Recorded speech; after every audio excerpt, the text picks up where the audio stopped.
So, hello everyone, and thank you for joining this Spotlight Talk by the Wharton Esherick Museum. My name is Ethan Snyder, and I'm the museum's Collections and Public Programs Manager. So, today's talk might go a little bit over 20 minutes because there was a lot of interesting stuff to talk about. But the talk overall today is inspired by our theme for the 2025 season, which is renewal. So this theme is something that we generated to guide entries to the 31st annual Juried Woodworking Show, as well as Imprint, which is our annual juried high school student printmaking competition. So the act of renewal is central to what it means to be an artist and to artistic practice in and of itself. Artists in every discipline seek to bring new life, new energy, and new perspectives to the world with creative thinking, creative action, and the novel transformation of materials, as we're well aware that Esherick was quite good at. But on the other side of the coin, for someone like me, consuming art challenges us to see the world differently and imagine new ways of engaging with the world around us. So we see this on every tour through Wharton Esherick Studio, that visitors leave their tours transformed and renewed by Esherick's artistic vision, and we oftentimes find that people are challenged to think about art in a different and more expansive way than they had before. So Wharton Esherick was undoubtedly a visionary in so many respects. From re-envisioning his own life by moving to the countryside with his wife, and later constructing a purpose-built studio for his unique lifestyle, to helping others re-envision their lives through art and design, Esherick brought a sense of renewal to every material he transformed and client that he worked with. So for today's talk, we're going to be exploring a sample of the many materials that Wharton Esherick renewed through his work. Esherick was a prolific reuser of materials, as I'm sure many people in this room already know. And sometimes it was out of necessity, sometimes out of convenience, sometimes for a particular quality that he found in a material, or merely just for a daring design choice. Because of Esherick, unassuming materials were given a new life by being used in ways that they weren't necessarily designed for. And we see this creative reuse at multiple scales in Esherick's work, from architecture and interiors down to the furniture that's inside them, chair seats, and even things as small as light poles. So one of Esherick's most well-known examples of renewing materials, I think, is the hammer handle chair that we see on the screen here. As you can guess, these chairs take their name from the hammer handles that they're largely constructed from. They were originally made in the late 1930s for the Hedgerow Theater in exchange for acting lessons for Esherick's daughter. And Wharton would ultimately work to perfect this design over a span of 2 decades. However, for the original batch that was made in 1938, he created a total of 45 hammer handle chairs and two extras that had arms. A total of 36 chairs and one armchair were ultimately given to the Hedgerow Theater. So when we consider these chairs in their historical context, I think that we can understand them as a type of Great Depression core project for Esherick that required creative reuse of cheap materials. Probably facing his own financial hardship, and likely the hardship of would-be patrons, challenged someone like Esherick to be resourceful and creative with the work that he was making. So the account of how Esherick acquired these hammer handles is well storied at the museum. However, this story is not told without its share of suspicion, and I'll tell you why in a moment.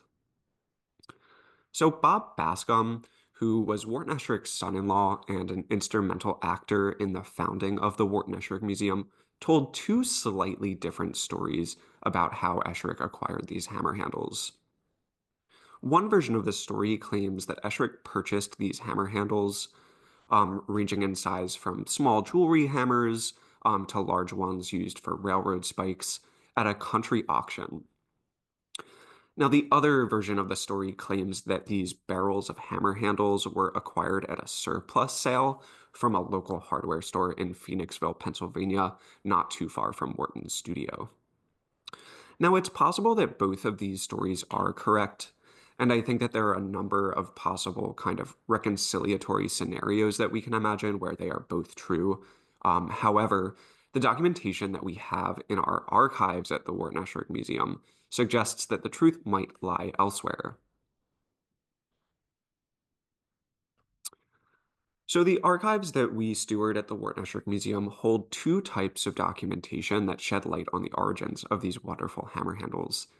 One is a card catalog of individuals, manufacturers, and businesses where Wharton sourced many of the different materials he worked with. The other type of documentation that we have that helps to elucidate the story of the hammer handles um, involves some accounting records from various projects and commissions that included receipts for hammer handles. And here on the screen, we see records of these chairs in a book that was kept that tracked the work that Wharton completed, exhibited, gifted, and sold between the years 1929 and 1938. Mm, all right. So if you tuned into our Spotlight talk, I think it was from this past November, or watched the recording on our YouTube page, the name on the screen here, Milton B. Landis, might not be unfamiliar to you. That's because the November Spotlight talk was focused on this card catalog of Esherick's material suppliers that this note here comes from. And if you haven't had a chance to watch this Spotlight talk, I highly recommend that you do check it out. But for those of you who have not yet seen it, Milton B. Landis was the proprietor of Coopersburg Handleworks, where Wharton appears, at least according to the receipts that we'll see in just a second, to have acquired his hammer handles from in the 1930s through the 1950s. And one thing that you'll see here is that it says Coopersburg, Florida. And I think that that was a typo because there is no Coopersburg in Florida. The first receipt that we have from Coopersburg Handleworks does say FLA, but the following two or three later say Pennsylvania. So I think it must have been a typo that we're contending with here. So here we see that oldest receipt from Coopersburg Handleworks, likely dating to the 1930s. It shows us that Esherick purchased close to 400 hammer handles of at least four different varieties, 300 of which were 3 cents a piece. So really understand this as a Great Depression core kind of project. So could these hammer handles be the ones that Esherick first transformed into the batch of 38 hammer handles in 1938? We can't be certain. However, judging from the decade shown on this receipt, and here you'll see it's from the decade 1930, um, we can kind of, imagine that this would have been a large collection of hammer handles that Esherick was either mainly working from or kind of using in addition to, maybe that batch that he got from the Phoenixville hardware store or from this auction that we unfortunately don't have documentation of. And there is an interesting discrepancy that we'll see between this receipt and some of Esherick's own internal documentation determining the value for each chair, that I think kind of leaves the question as to whether this receipt is the original batch of hammer handles kind of open to question.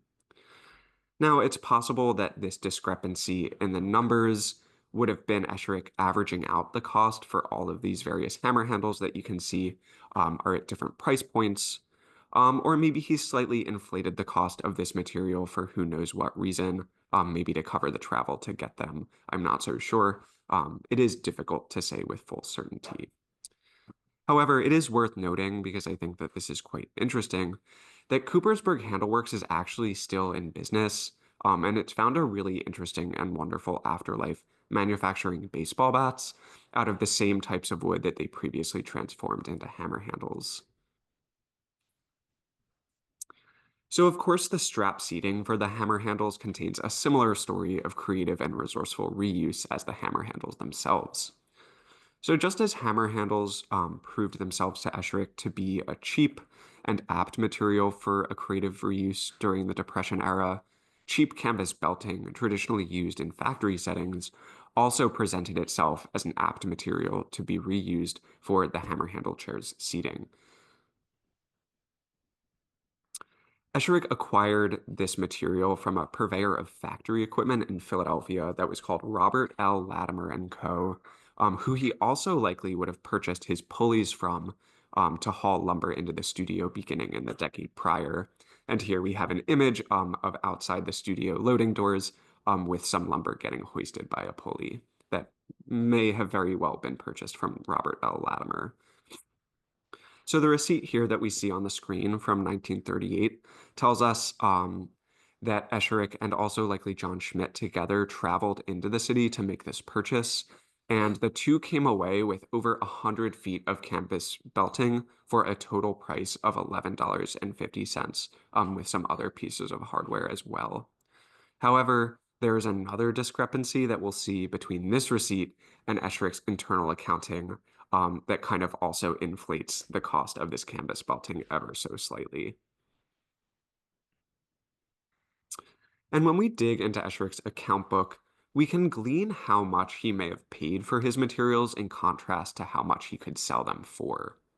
Per internal accounting that we see on the left side of the screen, and this is a scan from Esherick's accounting book, each hammer handle cost about a nickel rather than the 3 cents that the receipt had, with 14 hammer handles in each chair, making each chair worth about 70% or 70 cents worth of hammer handles of worth.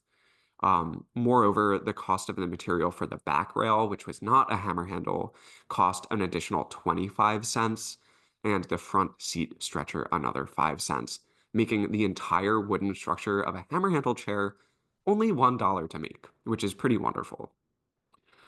So, per Esherick's internal accounting, each hammer handle chair contained about $2 worth of canvas seat belting, which could be a figure that factors in the cost of having belting dyed or painted different colors, or merely it's just that textiles were a lot more expensive than wood at this point. But taken together, the total cost of the materials per chair was somewhere between $1.60 and $3 to make, exclusive of any labor or finishing costs. So while it's well storied that these chairs were made in exchange for acting lessons, and I don't doubt that this story is true, Esherick's documented sale price for these chairs shows that he was making a final profit of $5 that he could pocket after all the labor, ancillary materials, taxes, and possibly accounting for the cost of the acting lessons as well. So I imagine that this collection of hammer handle chairs was deemed a little bit more valuable than the acting lessons that they were exchanged for, and that money was indeed kind of exchanged. And while the profit margins for this project of Esherick's were not huge, $5 per batch of chairs, they were gained relatively quickly, considering that Esherick churned out a total of 45 hammer handle chairs in just a matter of 4 months. Oh, right. So, beyond Esherick's need for the kind of creative and resourceful reuse during the Depression era that gave objects a new and unexpected lease on life, we find many examples where Esherick creatively reused objects because of their material qualities, such as Celotex. And we're seeing two trade catalogs for this Celotex insulating materials here on the screen. The left side is a trade catalog from the Wharton Museum from 1924, the year that the studio was built, and the next one from the following year. And we know that Esherick lined many of the interior walls and ceilings of his studio with Celotex. Celotex is a material that is advertised as an insulating kind of material, and it's made from a fibrous and pulpy sugarcane byproduct that's called bagasse. And we don't know exactly whether this material was original to the 1926 studio or added slightly later. However, photographs of the studio interior as early as the first half of the 1930s show that this material was in use. Celotex was manufactured beginning in the 1920s, so it was undoubtedly a pretty brand new product when Esherick got his hands on it. And as I had mentioned, was primarily advertised as a form of insulation for walls and ceilings. But they also talk about these fun potentials of being able to carve, cut it, and things like that, so that it could be used as like an imitation ornamental plasterwork. It was also advertised, like we see on the screen here, as a material that was really apt to take paint. Celotex trade catalogs from the first half of the 20th century, like we see here, actually include specific instructions for how to paint Celotex with different types of paint, such as watercolors, oil paints, calcimine, acrylics, and different varnishes.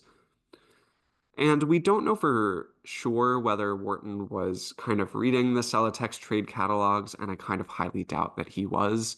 But he was aware of this property that Celotex could take paint really well, and had his young daughters, Mary and Ruth, paint right onto these sugarcane panels after the studio was built. We do know that Esherick enjoyed muraling over the interior walls of their earlier farmhouse, so it does make good sense that he would be really interested in painting the Celotex that would be inside of his studio as well. Esherick also used Celotex in commissions, so it wasn't just reserved for his personal projects. Celotex was again used in a commission for the interior of Esherick's longtime friends and clients, Bill and Ellen Rove, who moved down to a barn in Falls Church, Virginia, sometime in the 1940s. When Bill and Ellen Rove were interviewed in a different later home, sometime probably in the 1980s, by Wharton Esherick's son-in-law, Bob Bascom, Bob draws their attention to this six-sided painting in their house that must have been in view while they were chatting, um, and he asked about it. And what Ellen says about this six-sided painting is that everyone thinks it belongs to a modern master because it's all different kinds of color, all different kinds of lines. And what she's describing is actually a mural that Esherick painted onto some Celotex in their home. And this description from the oral history interview is unfortunately the only description that we have of this mural that Wharton painted inside of their home. But the way that they describe this suggests that the Roves were really challenged to view a material as mundane as Celotex installation as this piece of modern art because of Wharton's hands and the kind of expressive qualities that he added to it as he painted over it.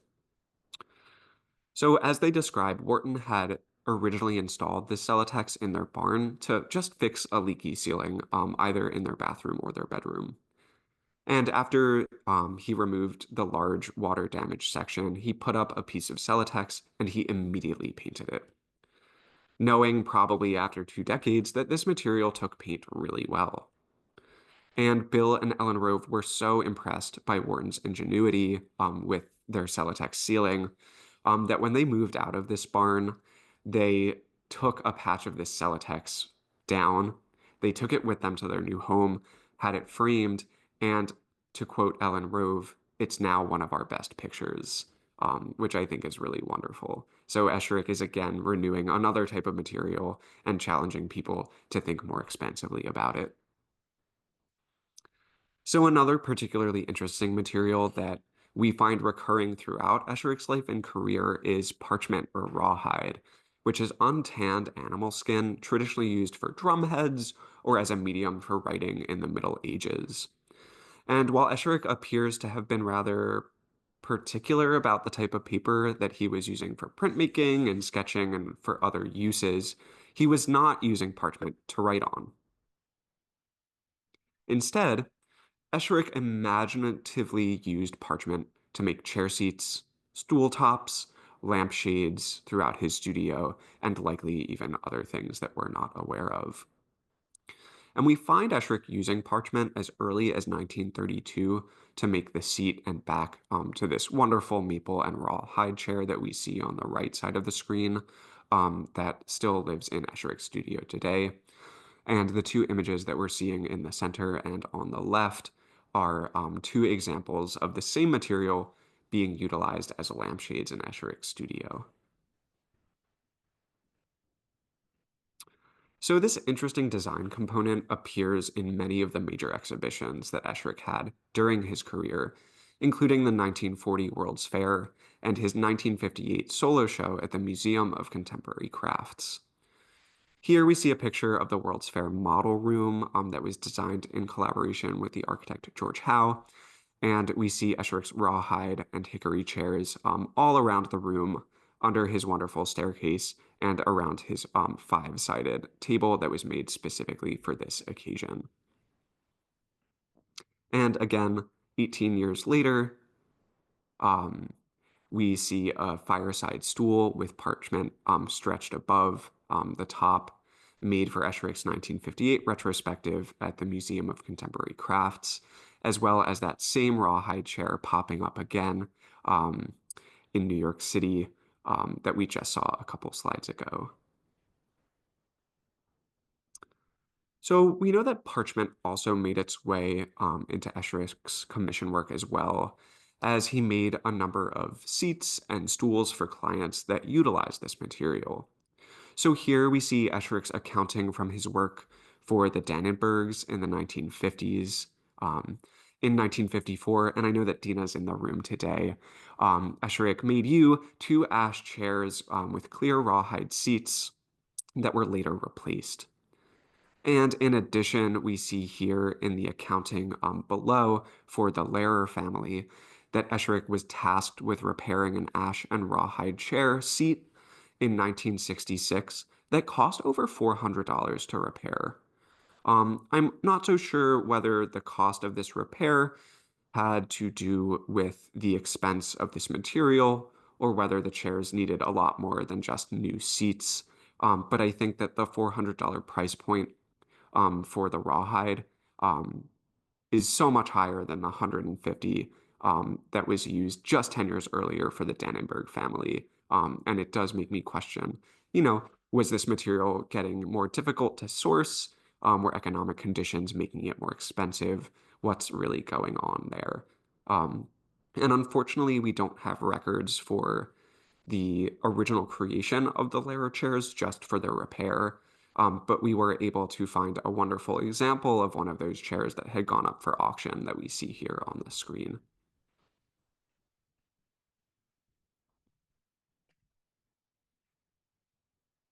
Trying to get to the next slide here. All right. So because Esherick occasionally used parchment over the span of so many decades, we can't be certain that he sourced them all from the same place.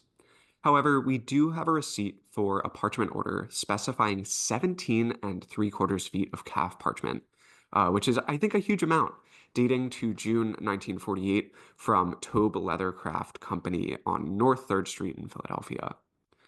And we can't conclusively say that this is where Esherick got all of his parchment, because our collection of bills and receipts show that Esherick frequently purchased leather from this supplier, but had lots of other sources for specialty products like elkskin or fine leather for bookbinding in far-flung places like Denver, Colorado, as we see here, and Peabody, Massachusetts as well. But um, if we look at the bottom of this card catalog, we see a scribble that says something rawhide, 1237 Spring Garden Street, and the word drumhead in parentheticals. And unfortunately, the scribble was really difficult for me to make out, but with the help of my colleague, Holly Gore, she was able to make heads and tails of it within a second.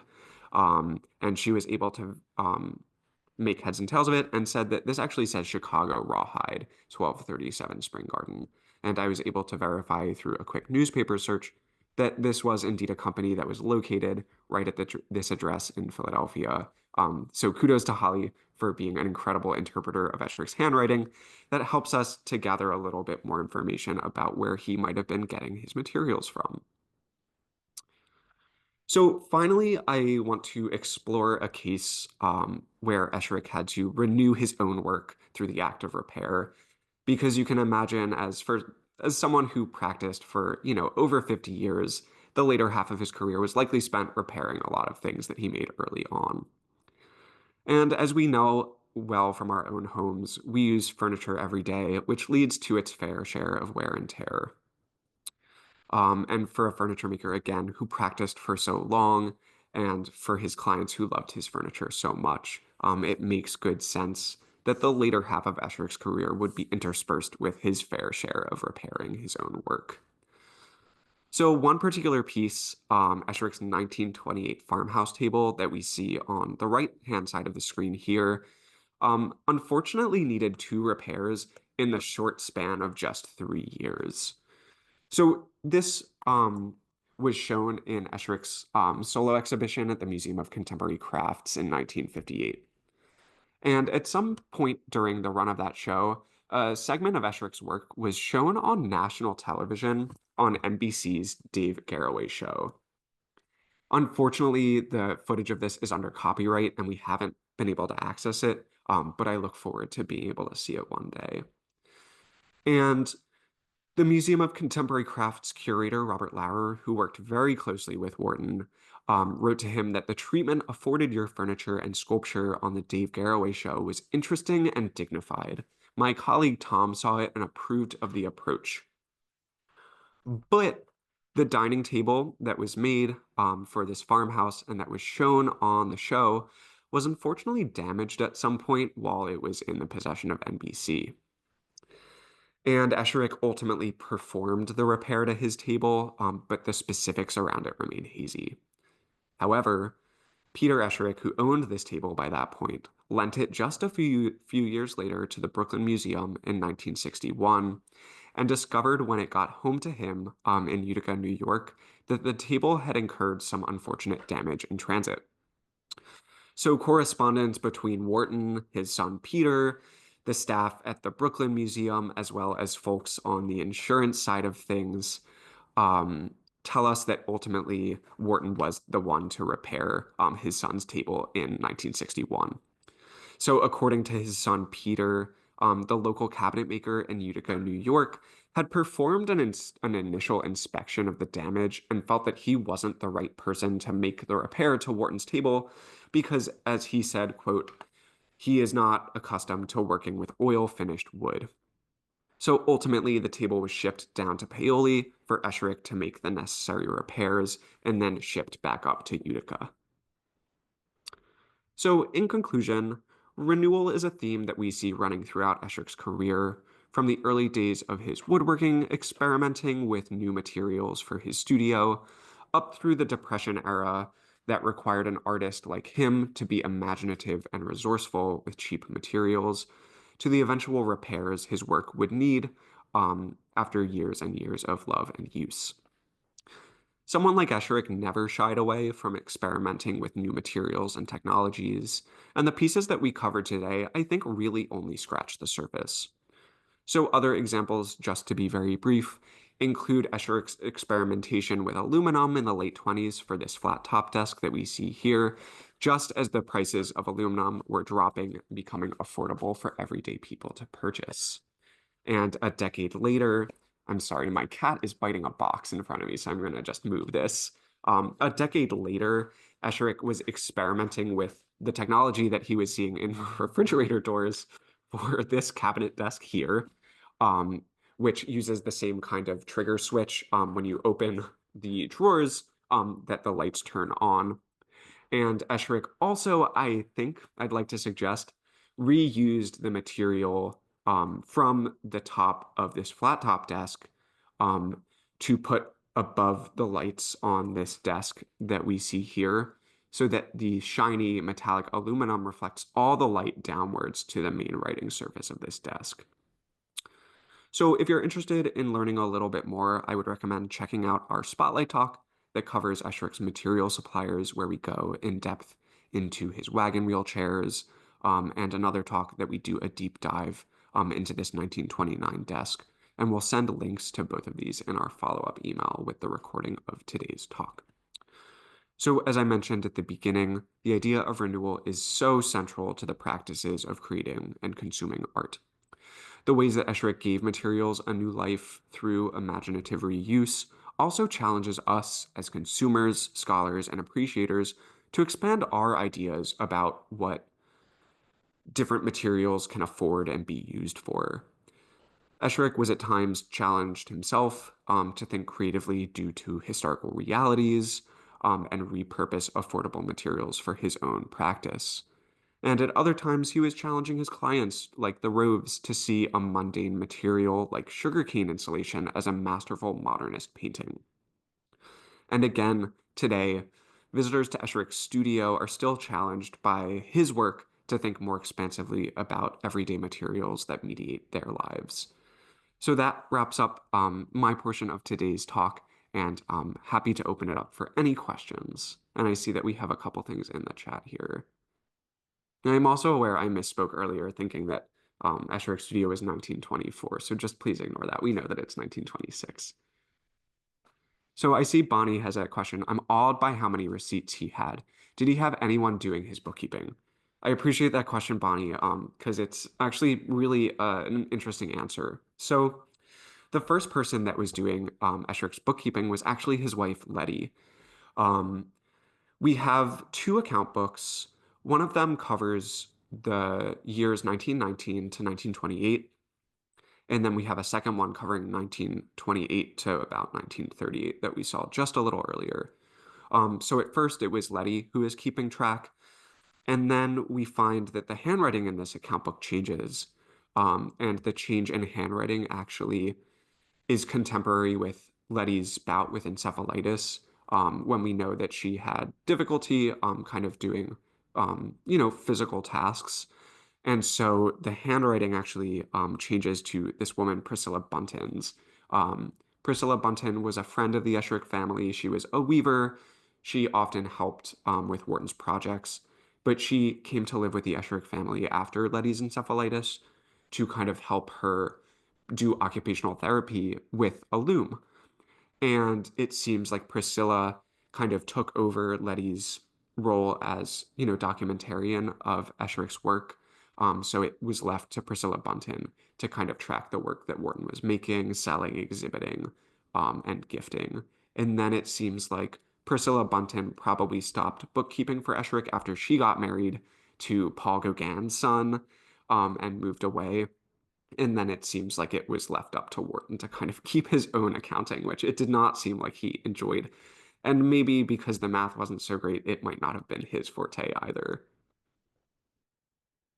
There's one more question. Did Esherick make a lot of money in his day? Oh, okay, I didn't see that. No That, worries. oh, that's a really hard question to answer. Um,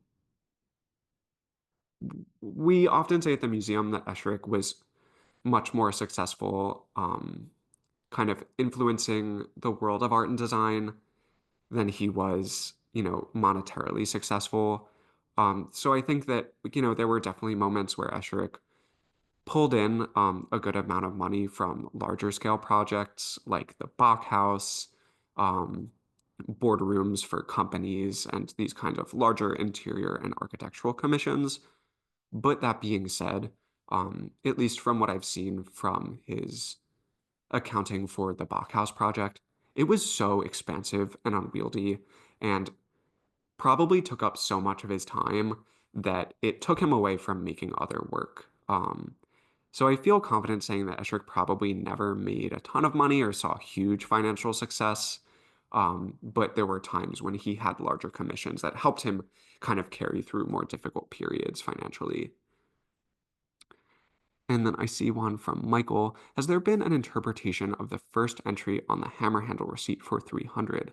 It looked like it said handle slabs. Maybe that means that they were unfinished handles. Yeah, so we haven't, this is kind of some of the first times that we are interpreting these receipts publicly. So, the story has really yet to be written about these. And there are so many different interpretations that we can kind of pull out of them. But it is, very possible that these were unfinished hammer slabs, because we know that Esherick, I think, had accounted for $3 worth of finishing costs to the chairs themselves. So if finishing was that much, labor and cost and time, it would seem possible that these chair parts or hammer handles did come unfinished. So while people might be thinking about their last questions, I just have a couple of announcements. And I also want to thank you for hanging on a little later today because today's spotlight did go a little long.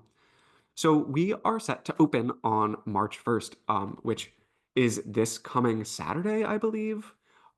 We have been eagerly waiting for everyone to return to Esherick Studio since we closed in January.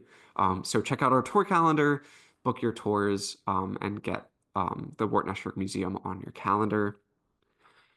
Another announcement is that our first book club meeting of 2025 is set for the evening of April 6th, or I'm sorry, of April 12th. It's the second Wednesday of the month. I think I have that correct. Let me just make sure. No, I'm sorry. Scratch that. It's March 12th. And we are going to be reading Zora Neale Hurston's Their Eyes Were Watching God. Esherick has two copies of Zora Neale Hurston books. Both of them he had signed. So we get the sense that this was an author that meant a lot to him, and we're excited to dig in and think about kind of what we can learn between Zora Neale Hurston's wonderful work and Esherick's life. And finally, April 6th. That is our first new open house exclusive to members. So if you are a member of the Wharton Esherick Museum, you are free to wander up to Esherick Studio the first Sunday of each month between the hours of 10 and 11. Take a tour through the studio at your own pace, talk with staff and docents. And we're really excited to be able to kind of offer a way for members to get to the museum without having to contend with a tour calendar that does tend to fill up pretty quickly. So keep an eye out for a follow-up email with today's talk. And we will be announcing the next Spotlight talk for next month in just a few days. And I see that we have a final question here. What is the thought between the discrepancies between the receipts and the accounting books? That's a great question, and I really don't have a great answer for you. Um, the discrepancies that we see in my mind could have to do with the cost of Esherick having to drive out to Philadelphia to pick up, you know, his canvas belting, which probably was, quite a long trip in the 1930s without the kind of modern highway system that we have today. But that discrepancy could also account for the fact that Esherick brought, for example, his canvas belting to a dry cleaners who actually did dyeing work. So the labor and cost of dyeing could have been factored in to the bills that ultimately were sent out. But it's also possible that maybe Esherick was just inflating the cost a little bit, maybe rounding up to, the nearest 5 cents or something like that. I'm hesitant to be too critical of him because we can't really verify the reason behind that. But it's, definitely an open and interesting question for sure that we'd like to spend some more time thinking about. And if anyone here has an idea, we'd love to hear it too, because I know that we do have some people who, are artists in the room. And just as a touch point for that, I think it was Esherick buying the hammer handles themselves at 3 cents, but in his kind of external invoice, they're counted at 5 cents. So maybe that 2 cents was just the labor of driving out to Coopersburg, Pennsylvania, to pick up and bring those hammer handles back to the studio. All right. Well, if anyone has any more questions that come, feel free to give us a call. You can email me at ethan@whartonesherickmuseum.org. I'm happy to field any questions and think along with all of you if we're not able to answer them. But other than that, look out for a recording of this talk hitting your inbox soon with some more resources to check out and an announcement about our next Spotlight talk.